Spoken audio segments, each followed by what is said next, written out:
সামনেই রামনবমী। দীঘার কৃষ্ণপল্লীতে কি কি প্রোগ্রাম আছে রামনবমী? না, রামনবমীতে সাধারণত যেটা বাড়িতে পূজা অর্চনা হয়, হ্যাঁ, সেরকম পূজা অর্চনা করব।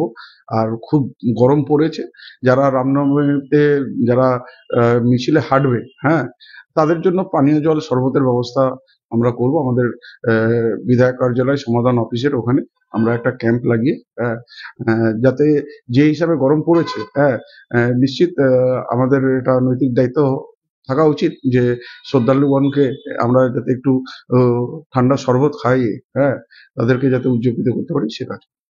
আহ, একবার দেখা যাচ্ছিল রামনবমীর মিছিলে আপনি অংশ নিয়েছিলেন, যে মহা মিছিল হয়েছিল তাতে আপনি অংশ নিয়েছিলেন, সেই অংশগ্রহণ কি এবার থাকবে?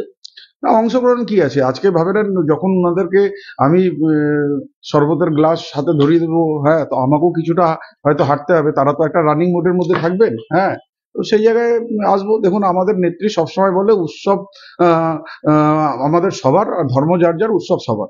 তো সেই হিসাবেই আমরা এটাকে ওই হিসাবেই দেখছি, হ্যাঁ।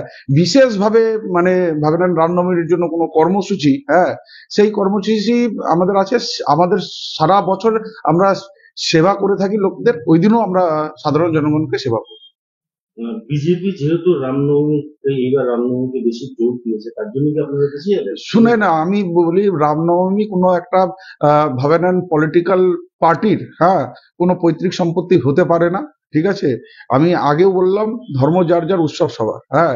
আজকে রামের সাথে বিজেপি কানেক্ট করে, হ্যাঁ, যে একটা ধার্মিক কার্ড খেলে জনগণকে বিভ্রান্ত করার চেষ্টা করছে। সাধারণ জনগণ এখন রাজনীতির ময়দানে রাজনীতির কথা শুনবে, রাজনীতির ময়দানে তারা ডেভেলপমেন্টের কথা শুনবে, যে কোন দলকে আমরা ভোট দিলে পরে যে সার্বিক পশ্চিমবাংলার উন্নয়ন করতে পারবে।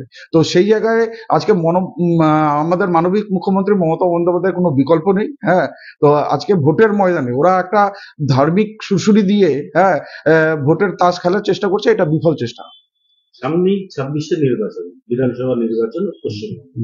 সেই রামনবমীর মিছিলকে কেন্দ্র করে বিজেপি কতটা জমি তারা শক্ত করতে না, না, পারে? কোনো জমি শক্ত করতে পারবে না। আজকে আমরা সারা বছর আমরা কাজ করি, ঠিক আছে, সাধারণ মানুষের কাছে, হ্যাঁ, আমরা পরিষেবা দিই। আপনারা দেখলেন, হ্যাঁ, যে 23 মার্চ আমি রান ফর রায়গঞ্জ ইয়ে করলাম। তো এটা একটা সামাজিক কজ নিয়ে, হ্যাঁ, আমরা এই রান ফর রায়গঞ্জ ম্যারাথন করেছিলাম। আর তাতে আপনারা দেখেছেন রায়গঞ্জে সর্বসাধারণ সর্বশ্রেণীর মানুষেরা যে হিসাবে সাপোর্ট দিয়েছেন এই রান ফর রায়গঞ্জ, ভারতবর্ষের মানচিত্রে একটা রায়গঞ্জ আলাদা পরিচিতি পেয়েছে, হ্যাঁ। এটা সাধারণ মানুষ সবাই জানে, সবাই সজাগ, হ্যাঁ। সেই জন্য ধর্ম নিজের বাড়িতে করবে, মন্দিরে করবে, কেউ মসজিদে করবে, কেউ গির্জায় করবে, এটাই আমাদের ভারতবর্ষের সংস্কৃতি। এই সংস্কৃতিকে নিয়েই ভারতবর্ষ আগামী দিনে এগোবে।